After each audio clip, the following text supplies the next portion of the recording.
작은 일에도 그 마음을 알기 우리 베델 교회는 1963년 6월 2일 설립됐습니다. 고 박덕종 목사님께서 초대 담임 목사님이셨으며 당시 일어나라 빛을 발하라 라는 말씀을 받아 교회를 개척하셨습니다. 창립 시절부터 우리 교회는 하나님과 세상이 만나는 접점이었습니다. 여러 해외 목사님들께서 우리 교회를 방문하셨고 박덕종 목사님이 직접 세계를 누비며 예수님의 복음을 전파했습니다. Something never change. 세상에는 변하지 않는 것들이 있습니다. 하나님과 세상의 접점이 되고 세계를 일터삼아 복음을 전파하는 것. 베델의 변하지 않는 가치입니다. 나가는 길만 비추기보다는 누군가의 길을 비춰준다면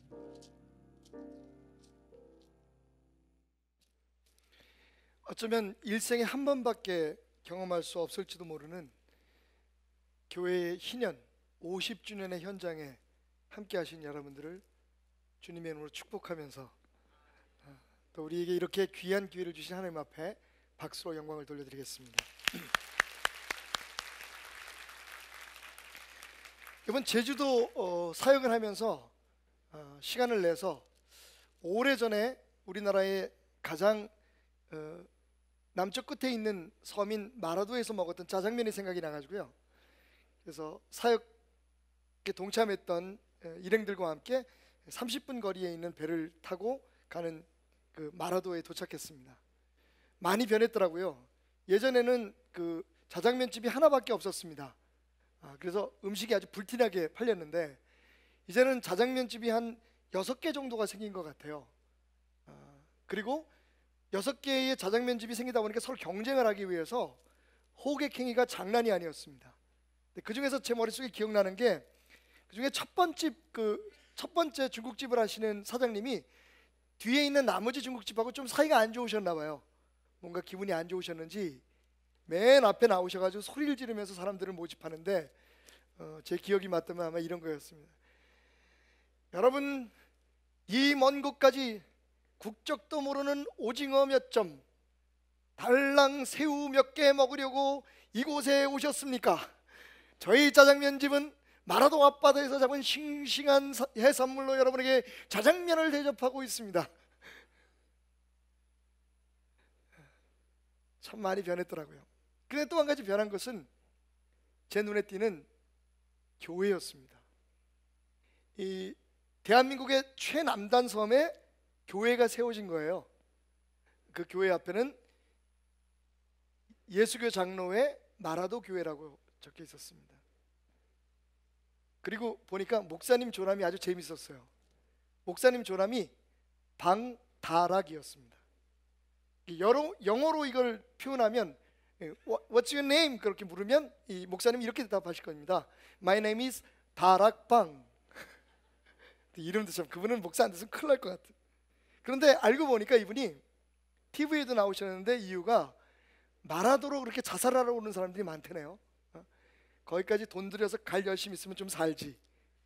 그런데 매년 수십 명, 때로는 수백 명의 자살하러 온 사람들을 목사님께서 거기에 교회를 세워서 그 사람들의 목숨을 살렸다는 겁니다.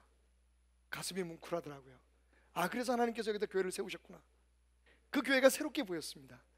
그것도 나중에 한 일이지만 저는 거기까지만 갔는데 그 뒤에 절도 있고 성당도 세워져 있고 정말 그 마라도의 조그만 땅덩어리 안에서 기천불의 영적 전투가 진행되고 있다는 것을 알게 되었습니다. 그런데 역시 교회가 가장 좋은 자리에 터를 잡고 가장 적극적으로 전도 활동을 하고 있는 것을 볼 수가 있었죠. 흐뭇해서 거기 서서 이렇게 십자가를 바라보면서 기도하고 있는데 제 뒤에 한때의 젊은이들이 배낭을 메고 지나갔습니다. 그리고 그들이 하는 이야기가 제 귀에 들려왔습니다. 한 젊은이가 이렇게 얘기하더라고요.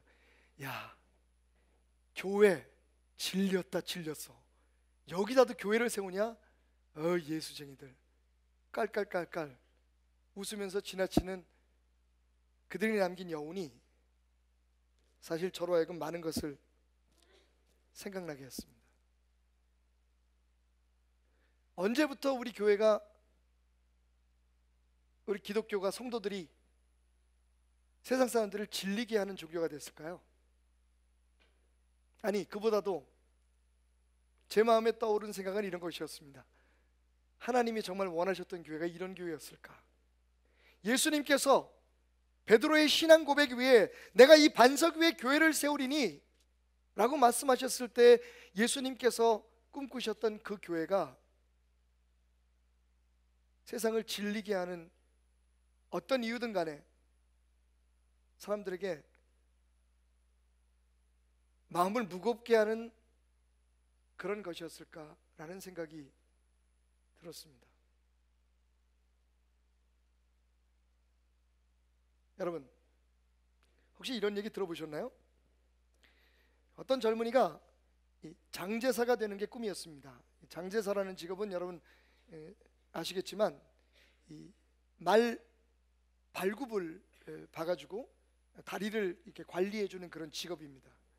지금은 그렇게 많지 않은 직업이지만 과거에는 굉장히 유망했던 그런 직종 중에 하나였었는데, 그래서 이 젊은이가 그 장제사가 되기 위해서 먼저 말굽을 만드는 것을 배우고 싶었습니다. 들려오는 소문이 바로 자기가 사는 그 마을 끝에 한 대장간이 있는데 그곳에서 세계에서 가장 튼튼하고 좋은, 말들도 좋아하는 이 말굽, 편자를 만드는 그런 대장장이가 살고 있다는 겁니다. 젊은이는 기쁜 마음으로 그분을 찾아갔습니다. 그리고 애원을 했죠. 선생님의 제자가 되고 싶습니다. 제게 말발굽 만드는 법을 가르쳐 주십시오. 그의 요청에 대장장이는 흔쾌히 수락을 했고, 그리고 첫 번째 그에게 주어진 수업은 대장장이가 스스로 만든 말굽을 똑같이 복제해내는 것이었습니다. 대장장이가 스승이 말굽을 주면서 이건 내가 만든 말굽이네.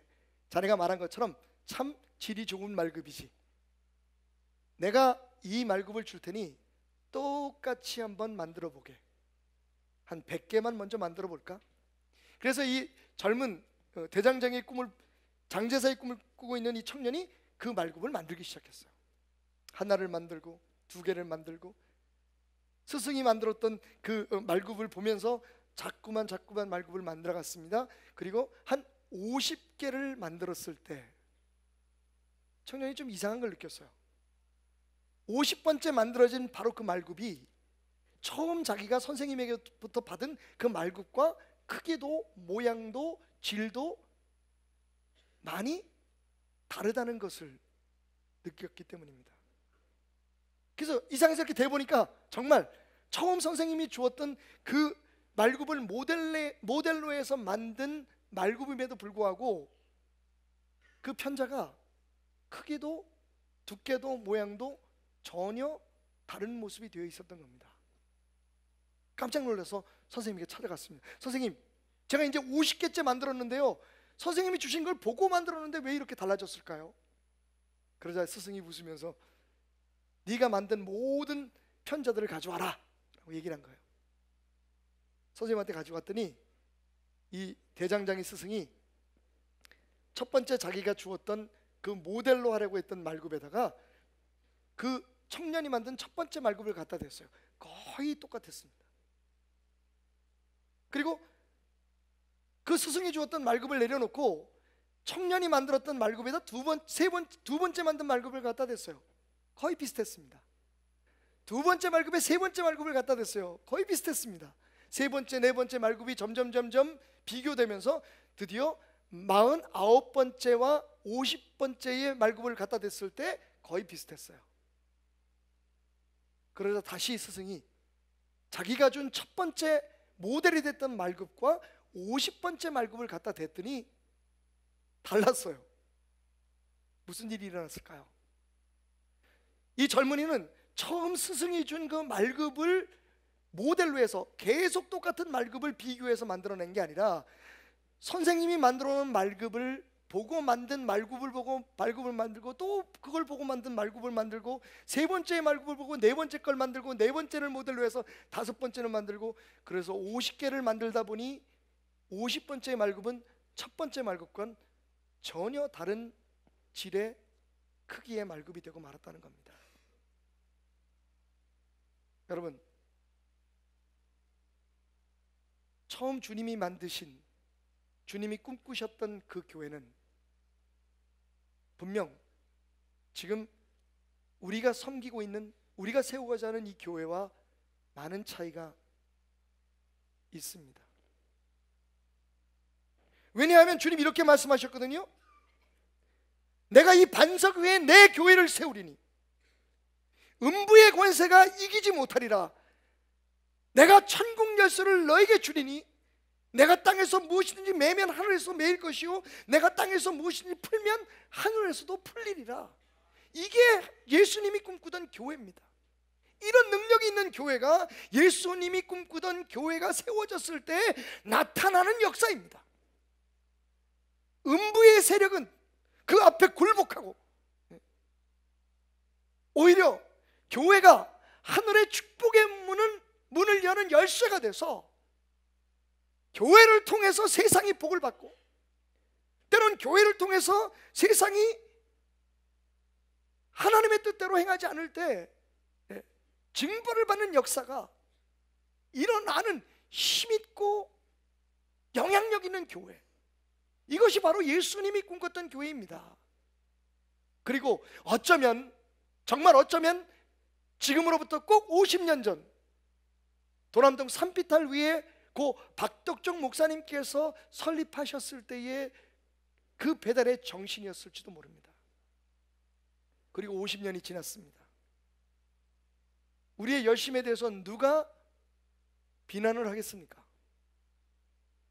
베델에서 흘렸던 그 기도의 눈물에 대해서 누가 부러워하지 않겠습니까?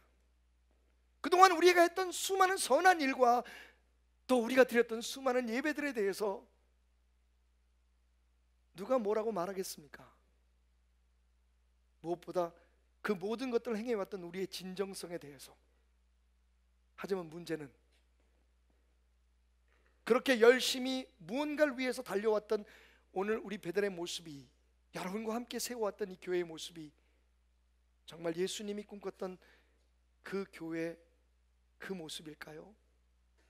50년 전 허허벌판 산비탈 위에 가만히 한 장을 깔고 시작했던, 아무것도 없었지만 이 땅 위에 예수님이 꿈꾸던 그 교회 세우겠습니다라고 눈물을 흘리며 기도했던 그때의 그분들의 그 기도의 모습이 오늘 우리 교회가 맞을까요?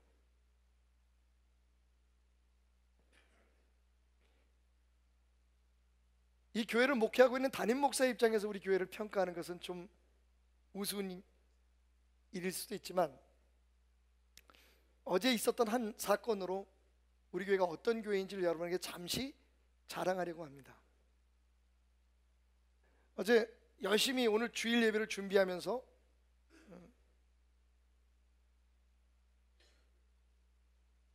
긴장에 사로잡혀 있었던 우리에게 한 통의 그 익명의 상자가 배달이 됐습니다. 택배가. 보낸 사람의 이름이 없었어요. 받는 사람의 이름은 베델교회 박태남 목사로 되어 있었습니다. 그래서 누군가 뭐 이걸 보냈을까 흔들어 봤습니다. 그랬더니 뭐가 철렁철렁하는 소리가 나요. 그래서 기대를 가지고 딱 뜯어 보았습니다. 그 속에는 급하게 집어넣는지 가격표도 띄지 않은 개당 3,000원짜리의 용각산이 15개가 들어있었고요. 목 아플 때 먹는 약 있죠, 가루약. 그리고 정말 목사들을 위해서 만든 사탕인 것 같아요. 사탕 이름이 목사랑이야. 센스가 있어. 6개가 들어있었습니다. 그리고 거기에는 조그만 카드가 있었죠. 제 기억을 더듬어서 여러분들에게 소개하자면 로마서 8장 28절이 기록되어 있었고 한쪽 면에 이렇게 쓰여 있었습니다. 할렐루야, 그리스도의 향기 그윽한 베델교회는 아름답습니다. 목사님들이 생각나서 급하게 이 선물을 보냅니다. 목사님들께 유용하게 쓰였으면 좋겠습니다. 그리고 제가 기대했던 이름은 없었습니다. 문구를 볼 때 느낀 것은 우리 교인들이 아닐 거다.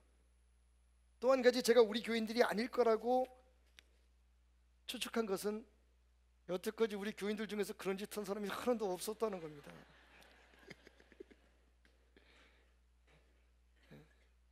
다 알아요, 여러분은 뭐 항상 마음이 있으신데, 그 문구로 봐서 예수 그리스도의 향기 그윽한 베델교회가 아름답습니다라고 하는 문구가 아마 누군가 우리 교회에 사는 어떤 일, 우리 섬김이들이 하는 일들, 그리고 우리 교회에 있는 시설을 와서 사용하는 어떤 분이, 그것도 한 번, 두 번이 아니라 여러 번 그것을 사용하면서 우리 교회 안에서 느꼈던 섬김의 향기와 그 사랑에 대해서 꼭 보답하고 싶었던 것 같습니다.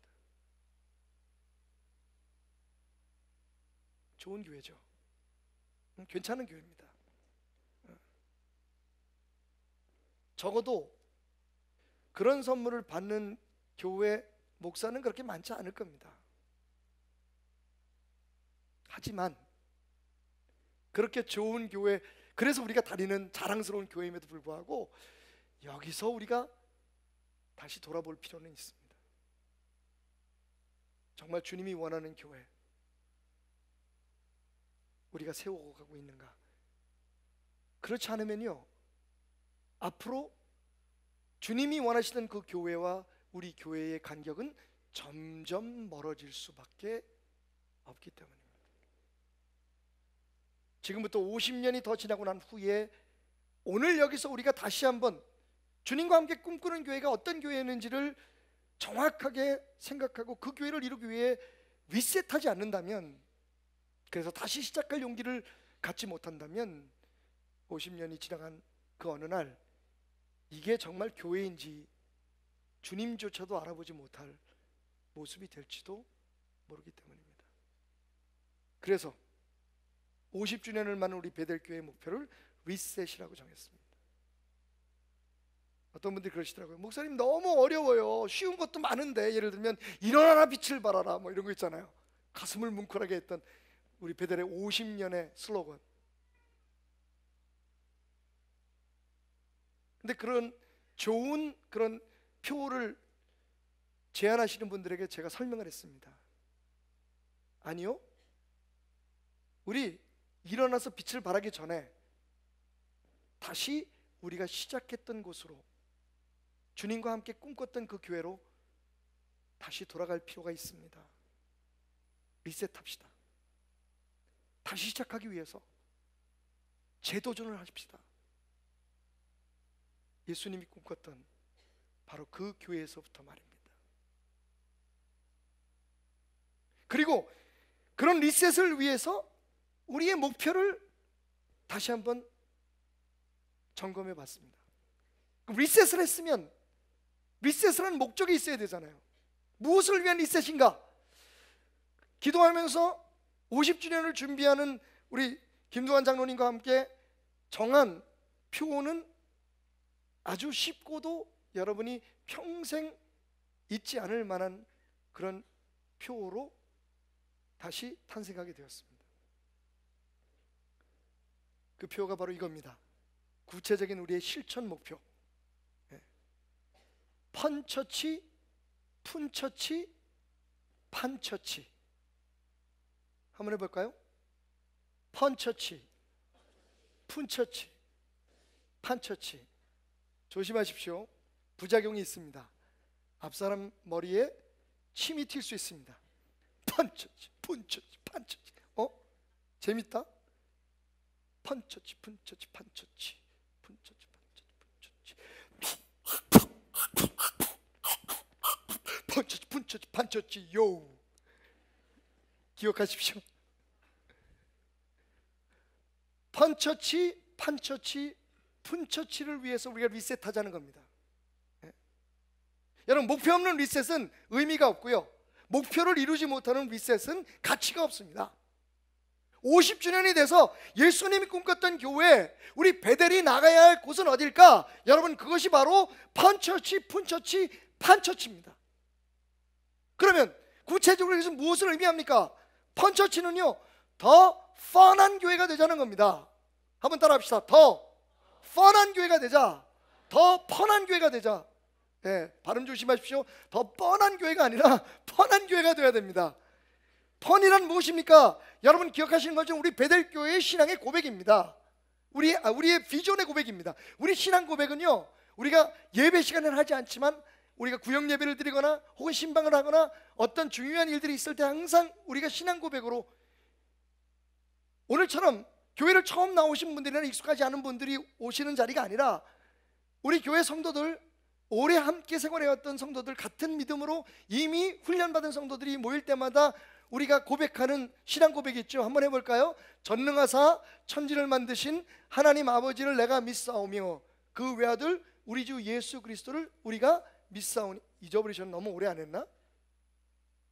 여러분 기억하셔야 돼요. 어떤 분들이 시비 걸더라고요. 베델교회 예배 시간에 사도신경 안 외운다고 이단이라고.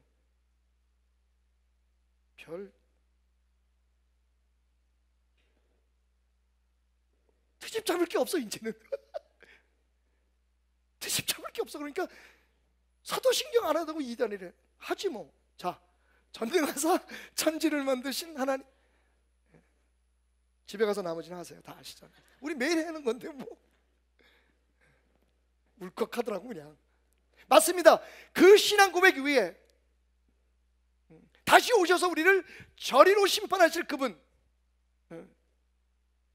죽은 자가 부활함으로 다시 살아나고 하나님 안에서의 영원한 교제가 있을, 성도들의 교제가 있는 그 꿈속에서 살아가는 우리들, 그 우리들이 다시 돌아가서 리셋해서 나가야 할 방향은 바로 펀처치라는 거죠. 우리 베델 교회의 꿈, fortified faith, 흔들림 없는 믿음 위에 unlimited love, 다함이 없는 사랑으로 never ending hope, 끝없는 소망을 주는 교회가 되자.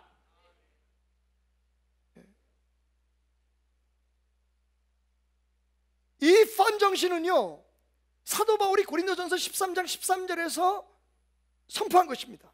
그런즉 믿음, 소망, 사랑, 이 세 가지는 항상 있을 것인데 그 중에 제일은 사랑이라. 여러분, 믿음, 소망, 사랑이 있는 곳이 하나님의 나라입니다. 그리고 믿음, 소망, 사랑을 가지고 살아가다가 마지막 우리 가슴에 품고 사랑을 품고 가야 할 나라가 하나님의 나라입니다. 우리 교회의 비전 선언인 펀처치는요, 그냥 재밌게 노는 교회라는 뜻이 아니라 바로 이렇게 흔들림 없는 믿음 위에 서서 다함이 없는 사랑을 나눔으로 세상 앞에 끝없는 소망을 주는 교회가 되자는 겁니다. 그런데 놀랍게도 이것은 사도 바울의 주장일 뿐만 아니라 예수님께서 이 땅에 오셔서 하신 일들의 요약입니다. 여러분이 잘 아시는 마태복음 4장 23절을 보면 예수님 이렇게 말씀하셨어요. 예수께서 온 갈릴리에 두루 다니사 그들의 회당에서 가르치시고 천국 복음을 전파하시며 백성들의 모든 병과 모든 약한 것을 고치시더라. 여러분, 예수님께서 이 땅에 오셔서 하신 사역을 세 가지로 요약한 겁니다. 첫째가 뭐라고요? 가르치셨다고요. 뭐를요? 믿음에 대해서 가르치신 거죠. 하나님의 사람은 어떻게 살아야 하고, 하나님의 사람은 무엇을 믿어야 하고, 하나님의 사람은 무엇을 소망해야 하는지. 여러분, 우리가 믿음을 갖게 되면요, 우리의 삶이 간편해집니다. 단순해지죠. 매일매일 우리 머리가 아프고 우리가 진통제가 필요한 이유가 뭐죠? 무엇을 먹을까? 이걸 먹을까? 저걸 먹을까? 무엇을 입을까? 이 옷을 입고 갈까? 저 옷을 입고 갈까? 무슨 일을 할까? 나는 이 일을 할까? 저 일을 할까? 그 복잡한 일들 가운데 믿음은, 흔들림 없는 믿음은 우리에게 기준을 잡아주는 겁니다. 예수님이 세상에 오셔서 그 믿음을 가르치셨습니다. 흔들림 없는 믿음 위에 서라. 두 번째로 하신 일은 천국 복음을 전파하셨습니다. 그러나 믿음 가지고 살아가다가 힘들고 지칠 때 눈을 들어 저 영원한 천국의 소망을 봐라. 예수님은 소망을 선포하셨어요. 영원한 삶, 천국의 삶을 선포하셨습니다. 그런데 그 소망만 가지고 힘들 때, 현실적인 문제가 우리를 괴롭힐 때, 몸에 병이 들었느냐, 배가 고프냐, 인간관계에 문제가 있느냐, 내가 모든 병을 고쳐주고 모든 약한 것을 고치리라. 사랑이에요, 사랑. 예수님은 사랑을 실천하셨어요. 예수님이 이 땅에 오셔서 하신 일이 곧 사도 바울이 말한 믿음과 소망과 사랑의 일이었고, 그것이 바로 오늘 우리 베델교회가 나갈 펀처치의 정신인 겁니다. 따라합시다. 흔들림 없는 믿음 위에 다함이 없는 사랑으로 끝없는 소망을 주는 교회가 되자. 여러분, 이것만은 기억하셔야 됩니다. 우리가 이 기준 하에서 교회의 모든 조직과 교회의 모든 계획과 그리고 교회의 예배뿐만 아니라 우리가 하는 선교의 전략들을 세워나가고 있습니다. 그래서 장로님들이 혹은 안수집사님, 권사님들이 나와서 기도할 때마다 꼭 제가 부탁하는 것은, 성도들이 외우든 외우지 못하든 의식하든 의식하지 않든 끊임없이 우리 교회의 비전을 얘기해 주십시오. 제 부탁사항입니다. 흔들림 없는 믿음 위에 다함이 없는 사랑으로 끝없는 소망을 주는 교회가 되게 하소서. 여러분, 이제 우리는 다시 리셋하고 주님이 오셔서 하신 일, 주님이 꿈꾸던 그 교회에 있어야 할 흔들림 없는 믿음 위에 다함이 없는 사랑으로 끝없는 소망을 주는 교회가 되십시다. 그리고 두 번째 목표인 푼처치를 이루어야 됩니다. 여러분, 푼처치는 뭐 같아요? 풀었다는 뜻입니다. 예수님 말씀하신 것처럼 너희는 세상의 모든 매듭을 푸는 열쇠라고 말씀하셨습니다. 교회는 무엇입니까? 교회는 믿음 위에 서서 사랑을 행함으로 소망을 주지만 동시에 예수님이 하셨던 것처럼 병든 자들의 질병을 치유하고 문제 있는 사람들의 문제를 해결해주고 나아갈 길을 묻는 자들에게 나가야 될 길을 알려주는, 삶의, 인생의, 세상에 풀려있는 모든 문제를 풀 수 있는 능력을 소유한 것입니다. 세상의 매듭을 푸는 교회가 되자. 따라합시다. 세상에 매듭을 푸는 교회가 되자. 푼처치가 되자고요. 여러분들의 모든 질병이 이 베델교회에서 다 치유받기를 주님의 이름으로 축원합니다. 가정의 모든 문제가 해결되기를 주님의 이름으로 축원합니다. 자녀들의 앞길이 풀리기를 주님의 이름으로 축원합니다.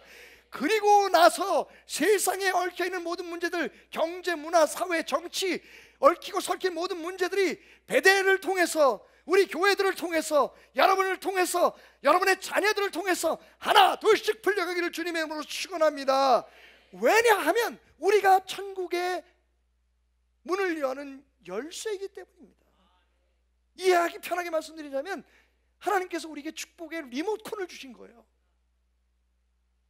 우리의 기도를 통해서, 우리의 예배를 통해서, 우리의 헌신과 봉사를 통해서, 흔들림 없는 믿음 위에 다함이 없는 사랑으로 끝없는 소망을 주는 우리의 사역들을 통해서 우리는 세상에 풀리지 않는 것들을 풀므로 하나님으로부터 그 모든 일들을 풀어주시는 역사를 불러내는 힘을 소유해야 하는 것입니다. 그것을 실천해야 되는 겁니다.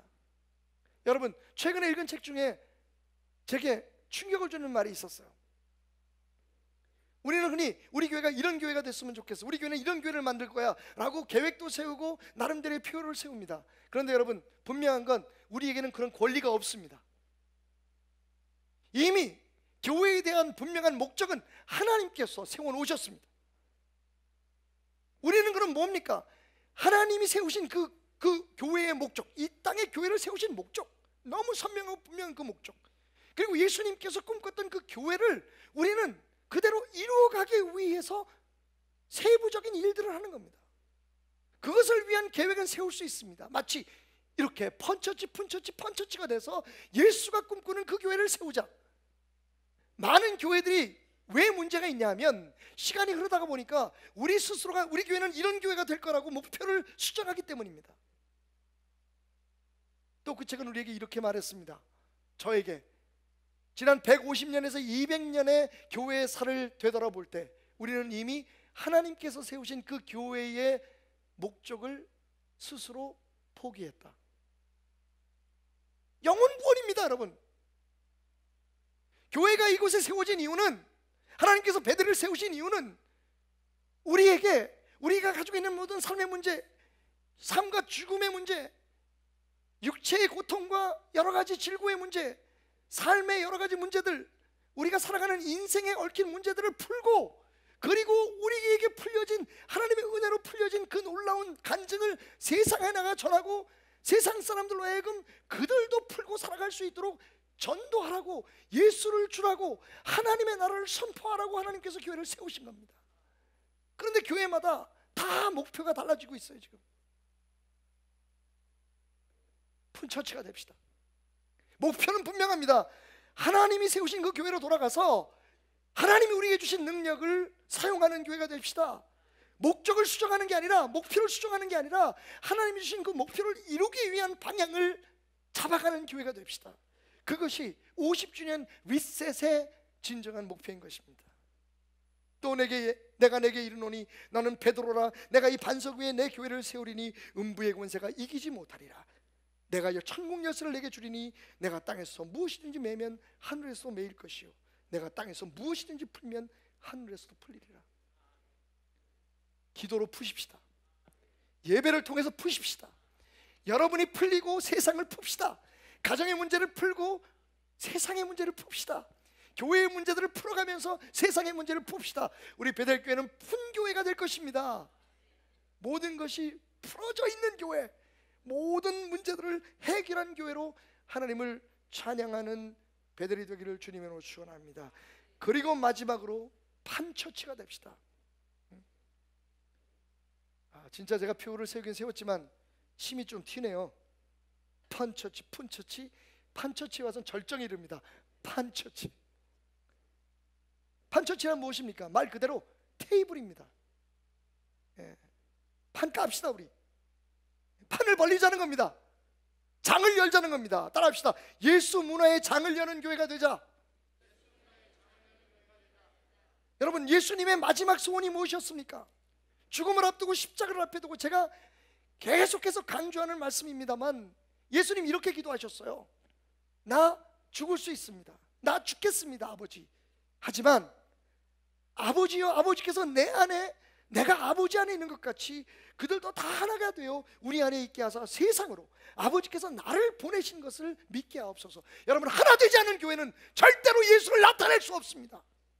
아니, 예수를 말하고 증거할 수 있을지 모르지만 예수님이 하나님의 아들로 이 땅에 오셨고 우리를 구원하실 구세주라는 사실을 알릴 수 없습니다. 그래서 예수님은 나 십자가 지겠습니다. 나 고통받겠습니다. 하지만 이 일을 하나님 이룰 수 있도록 도와주세요. 교회들이 하나 되게 하시고 믿는 자들이 하나 되게 하시고 이 땅의 모든 하나님의 자녀들이 하나 되게 하여 주옵소서. 여러분, 각자 교회들이 자기의 목표가 있습니다. 올해의 목표는 부흥하는 교회, 속히 부흥을 이루소서. 우리 교회도 그런 목표들이 있었습니다. 올해는요, 판을 깝시다. 모든 교회들이 모일 수 있다면 우리가 장을 엽시다. 사실 우리가 느끼지 못하지 그런 일들이 벌써 이루어지고 있습니다. 더욱더 신뢰도를 높이기 위해서 교회들의 이름을 직접 부르겠습니다. 여러분, 대학로에 있는 동순교회의 사역자들이, 그 교회도 굉장히 건물이 좋고 문화활동 많이 하는 교회, 서정우 목사님 목회하시는 교회, 그 교회 교육자들과 직원들, 그 섬김이들이 우리 교회를 빌려서 세미나를 가졌어요. 신문에 나야 됩니다. 이거 삼양동 넘어서 한 교회가 몇 년 전 우리 교회 와서 유년주일학교 여름 성경학교를 하고 갔어요. 유치부가. 그 교회도 작은 교회 아닙니다. 얼마 전에는 한 교회에서 우리 김일겸 목사님한테 연락이 왔어요. 농구장을 빌릴 수가 있느냐고. 자기 교회의 청년들하고 농구를 하고 싶은데 베델교회 농구장이 좋다 그래서 그걸 써도 좋겠느냐고, 와서 쓰라고. 여러분, 사실 우리가 교회를 지으면서 힘들고 어려운 일도 많았지만 이렇게 져놓고 나서 우리가 쓰는 것보다 다른 선교단체나 힘들고 어렵고 돈 없는 사람들이 와서 쓰는 것이 훨씬 많습니다. 그것 때문에 우리가 불편할 수 있습니다. 하지만 여러분, 그것이 주님이 꿈꾸던 교회 아닌가요? 우리의 편의를 위해서 문을 닫고 우리가 힘드니까 빌려주지 말자. 여러분, 장난 아닙니다.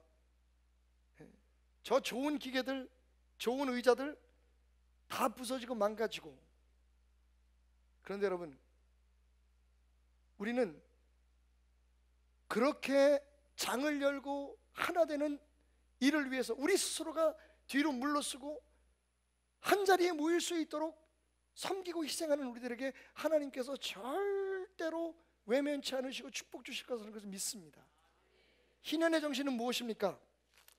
오늘 본문 말씀으로 돌아가서 11절과 12절을 우리에게 충격을 줍니다. 그 50년째 해는 너희의 희년이니, 우리 베델교회가 50년입니다. 희년입니다.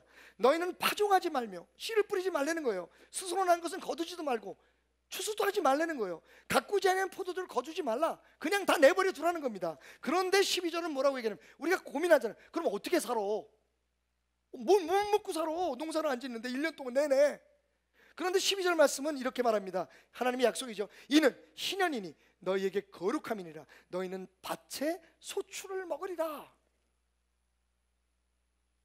여러분, 희년의 정신은 하나님께서 우리에게 계획하시고 축복하셨던 원래의 자리로 돌아가기 위해서 그동안 우리가 소유했던 것들, 우리가 고용했던 사람들, 모든 것들을 다 놓아주고 제자리로 돌아가서 다시 한번 하나님이 내게 어떻게 역사하시는을 지켜보라는 겁니다. 절대적으로 하나님을 의지하고 다시 시작하라는 겁니다. 우리가 하나님을 믿고 왔다고 하지만, 하나님의 뜻을 이루면서 열심을 다했다고 하지만 사실은 우리의 생각, 우리의 방법대로 한 일들이 너무 많지 않았느냐. 그러니 다시 돌아가서 처음부터 하나님을 철저하게 의지했던 신본주의 신앙의 그 기본으로 돌아가서 다시 한번 시작해보라는 겁니다. 그러면 내가 굶지 않게 해주시겠다는 겁니다. 내가 책임져 주겠다는 겁니다. 여러분, 판을 까는 일은, 문화의 장을 여는 일은 굉장히 힘든 일입니다. 많은 손해와 우리가 결단을 내려야 될 희생이 따르는 일입니다. 하지만 누가 하겠습니까? 베델교회가 아니면. 오래전 베델교회에 병들고 고통받는 수많은 사람들이 문제를 안고 와서, 교단과 관계없이, 교회와 관계없이 몰려들어서 은혜 받고, 그리고 교회에 머물러 있지도 않았어요. 만약 다 머물러 있었다면 우리 베델교회가 아마 세계에서 제일 큰 교회가 됐을 겁니다. 그렇게 은혜 받고 다 자기 섬기는 교회로 갔고 다 자기의 일터로 돌아갔습니다. 베델교회는 문제를 해결하고 고통을 주님의 손으로 치유받는 판을 깔았어요. 그때는 우리가 우리 교인들 주장하지 않았습니다. 지금은 이제 문화의 시대입니다. 여러분 알다시피 19세기를 노동자나 농민들이 주가 되었던 블루칼라의 시대라고 얘기하면, 20세기는 지성이 앞서는 사람들이, 지성인들이 이끌어가는 화이트칼라 시대였어요. 21세기는 무슨 시대라고 얘기합니까? 바로 감성의 시대, 문화의 시대, 골든 에이지라고 말합니다. 지금 이 시대는요, 여러분 한류를 보십시오. 우리나라가 작지만 문화적인 면에 있어서는 절대로 소국이 아닙니다. 얼마나 강력한 힘을 발휘하고 있는지 유럽을 들썩거리고 문화입니다. 우리 기독교에는 어떤 문화가 있습니까? 주일날 예배드리는 문화와 술, 담배 먹지 말라는 금주 문화 있습니다. 금연 문화. 여러분, 그 문화들 가지고는 세상을 바꿀 수 없습니다. 이젠 정말 지겨워, 여기까지 교회를 세우냐, 이런 얘기를 듣는 게 아니라, 오, 여기도 교회가 있네, 우리 한번 들어가 볼까? 라고 하는 고백이 나올 수 있도록 이 문화의 시대에, 감성의 시대에 예수 사랑을, 하나님의 문화를 온 세상에 전하는 전초기지가 필요합니다. 그걸 위해서는 모여야 됩니다. 우리 교회가 다 가지고 있지 못하잖아요. 우리 교회는 가지고 있는 것보다 어쩌면 없는 게 더 많을지 모릅니다. 그런데 여러분, 우리 교회는 절대로 약하지 않습니다. 왜냐하면 그런 것들을 가지고 있는 교회와 손을 잡으면 돼요. 우리 교회 문을 열고 그런 사람들이 와서 여기서 함께 힘을 모으게 하면 되는 겁니다. 그동안 적지 않게 외로웠습니다. 최근까지도 저는 많이 힘들었습니다. 그런데 제가 어느 책에서 숫자 0에 대한 이야기를 들었습니다. 0이라는 숫자가 있었습니다. 친구가 필요했습니다. 너무 외로웠어요. 그래서 1, 2, 3, 4, 5, 6, 7, 8, 9 숫자들을 찾아가면서 자기하고 친구하자고 했습니다. 그런데 그 친구들은 전부 다 거절했어요. 너같이 아무것도 없고 별 가치도 없는 그런 숫자와는 친구하고 싶지가 않아. 0은 그렇게 외롭게 혼자 떠돌아다녔습니다.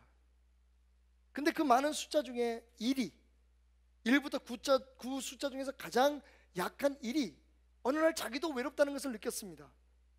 그래서 친구를 찾아 나섰죠.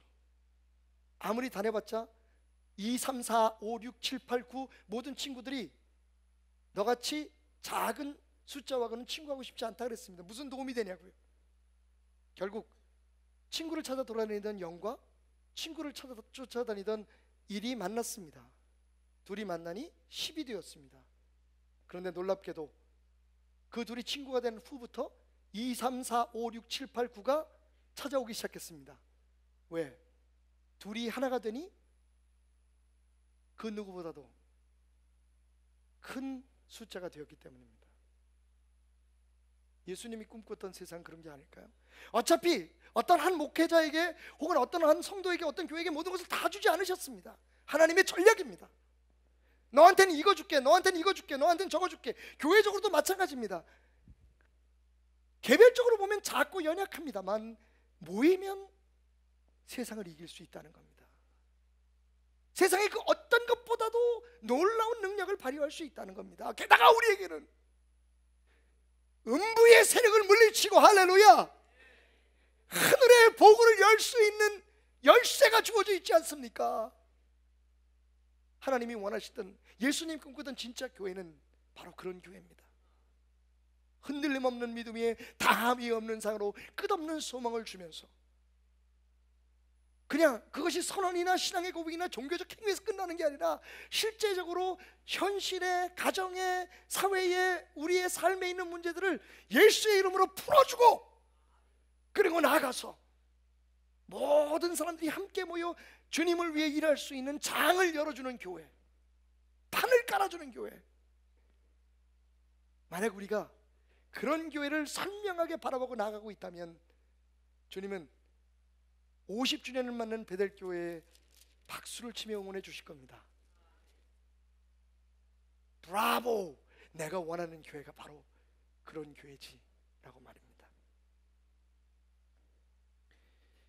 미국 오클라호마주에 있는 털사라고 하는 도시에 보스턴 애비뉴 감리교회라고 하는 교회가 있었습니다.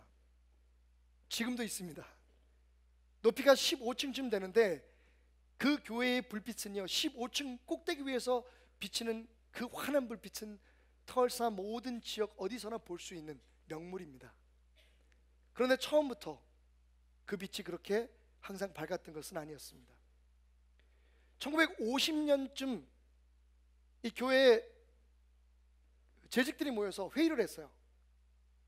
빛을 밝게 비치는 건 참 좋은데 돈이 너무 많이 들어간다.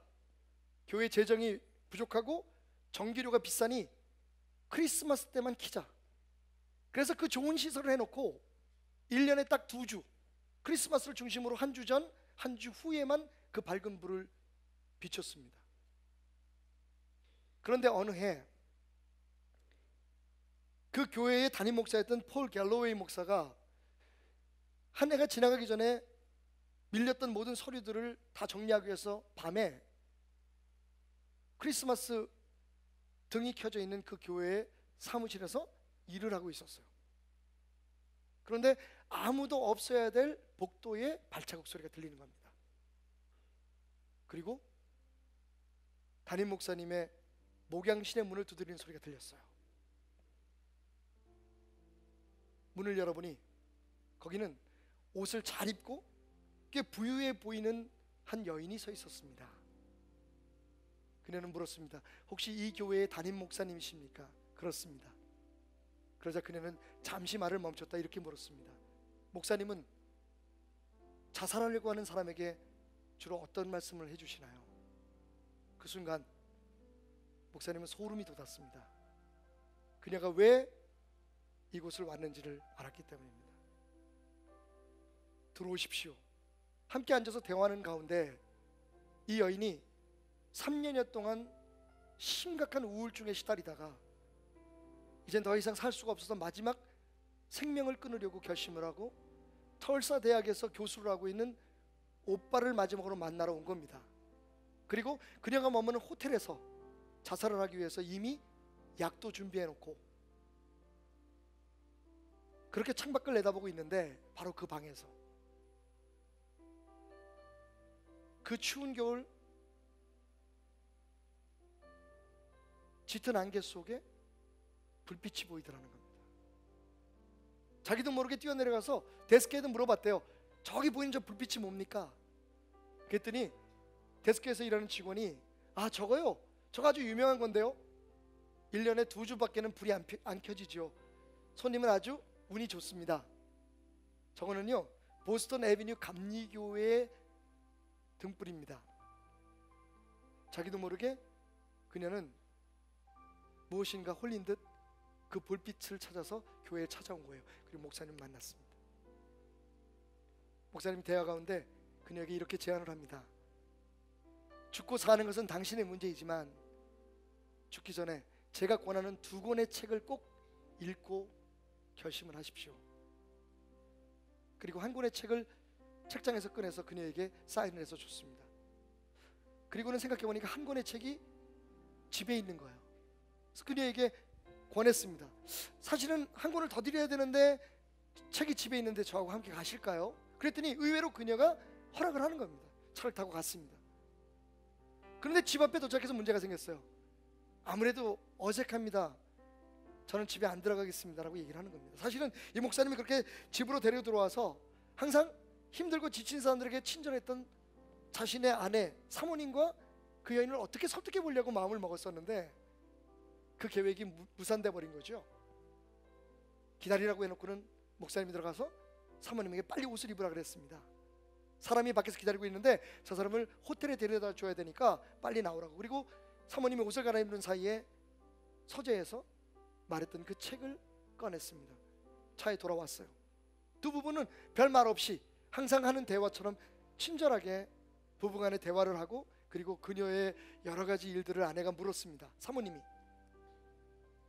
호텔에 내려주고 그 책을 주고 돌아오면서 목사님은 그제서야 사모님에게 그녀가 왜 교회를 찾아왔고 어떻게 된 일인지를 설명했습니다.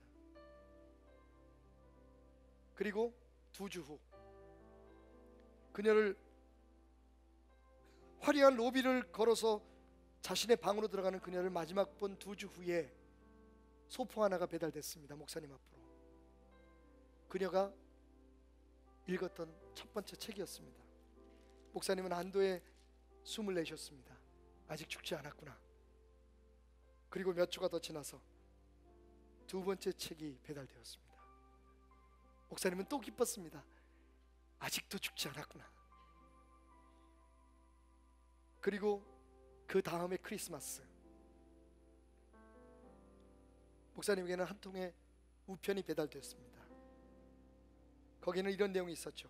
그 추운 날 밤에 교회 탑의 불빛을 보고 찾아간 교회에서 자신이 받았던 따뜻한 환대로 인해 자신은 놀랍게도 극심한 우울증에서 벗어날 수 있었고 이제는 내가 받은 그 은혜를 갚기 위해 모 선교단체에서 의료 선교사가 되기 위해서 훈련을 받고 있다고.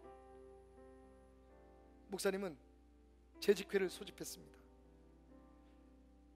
그리고 이렇게 말했습니다. 여러분, 아무리 전기요금이 비싸고 돈이 많이 들어도 우리 1년 내내 불을 끄지 맙시다. 웅성거리는데 목사님이 그녀가 보낸 편지의 마지막 줄을 읽었습니다. 이런 내용을 말합니다.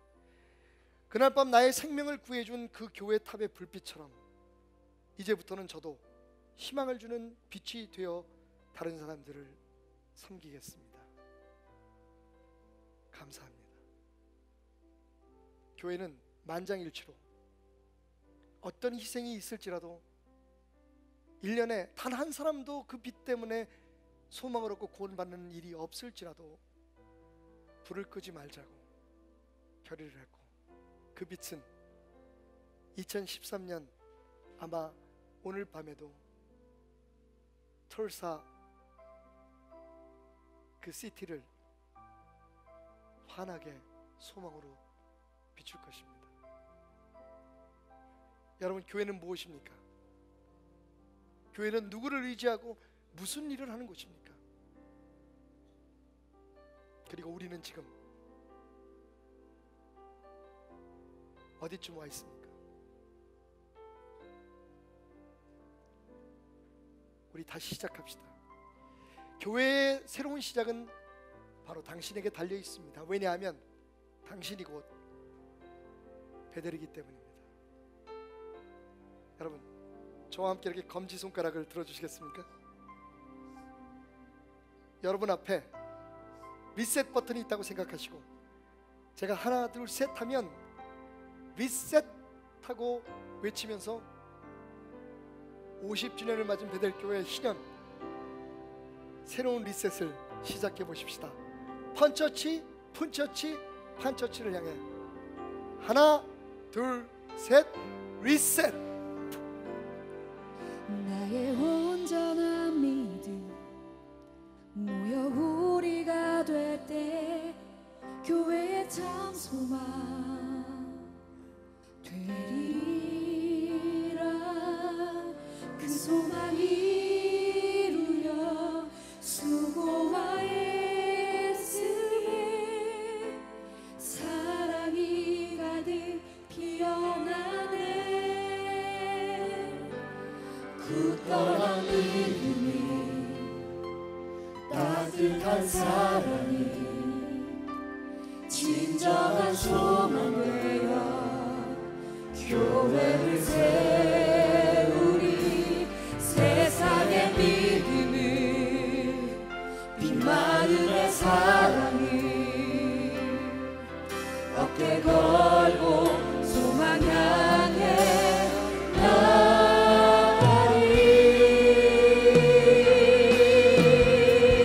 이것이 교회라네, 이것이 교회라네. 십자가 심장에 품고 주의 뜻대로 서리.